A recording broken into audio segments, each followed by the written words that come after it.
आज की कहानी का शीर्षक है कि कुत्ते का जन्म किसको मिलता है। सुनिएगा।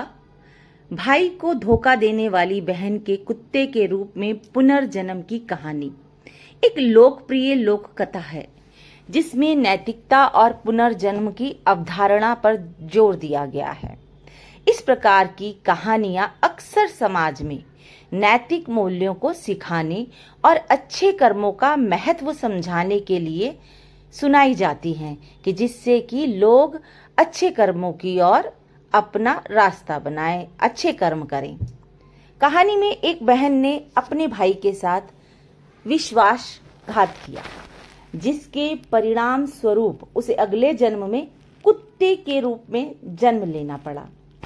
यह कहानी इस बात पर जोर देती है कि गलत कर्मों का परिणाम अंततः भुगतना ही पड़ता है और व्यक्ति को अपने कार्यों के लिए जिम्मेदार जरूर होना चाहिए, अपने कर्मों के लिए जिम्मेदार जरूर होना चाहिए, अच्छे से अच्छा कर्म करना चाहिए जिससे कि उसे अच्छा जीवन प्राप्त हो सके।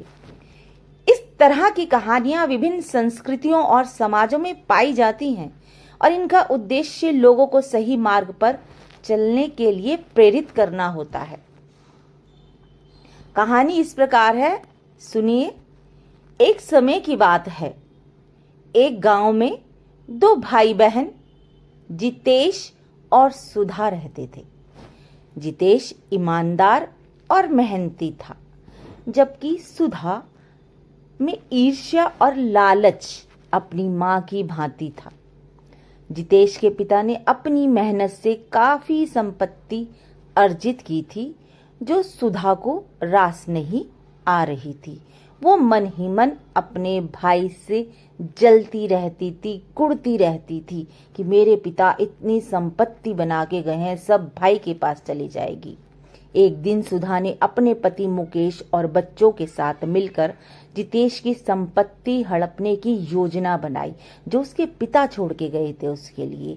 सुधा का बेटा करण, जो स्वभाव से और व्यक्तित्व से राक्षस था, उसने पिता मुकेश और लालची दादा की तरह ही व्यवहार किया। बेटी विशैली नागिन की तरह अपनी मां सुधा जैसी ही जहर से भरी बदतमीज और चरित्रहीन थी। सभी ने मिलकर जितेश को धोखा देकर उसकी सारी संपत्ति छीन ली और उसे गांव से बाहर निकाल दिया। जितेश उदास मन से अपनी पत्नी और बच्चों के साथ चुपचाप गांव छोड़कर चला गया, लेकिन उसने अपने सच्चे और ईमानदार स्वभाव को नहीं छोड़ा। समय बीतता गया।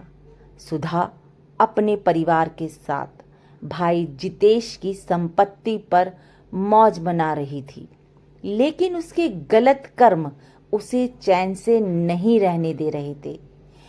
कुछ वर्षों बाद सुधा की मृत्यु हो जाती है। अपने कर्मों का फल भुगतने के लिए सुधा का पुनर्जन्म एक कुत्ते के रूप में हुआ।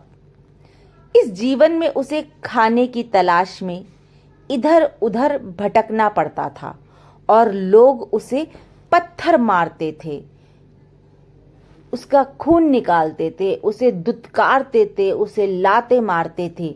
एक दिन वह भटकते भटकते अपने ही भाई जितेश के घर पहुंच गई, कुत्ते के रूप में। जितेश ने उस कुत्ते को देखा और उसकी दयनीय स्थिति पर दया आई। उसने कुत्ते को अपने घर में पनाह दी, उसे खाना खिलाया और उसकी देखभाल भी की। कुत्ता जितेश के घर में रहकर जितेश की ईमानदारी और दयालुता को देखता और मन ही मन पछताता कि उसने अपने पिछले जन्म में जितेश के साथ कितना बड़ा धोखा किया था। उसे पछतावा होता कि अपने भाई के साथ उसने क्या किया था। जितेश ने कुत्ते को अपने परिवार का हिस्सा बना लिया और वह कुत्ता अपने शेष जीवन जितेश के परिवार की सेवा में बिताने लगा।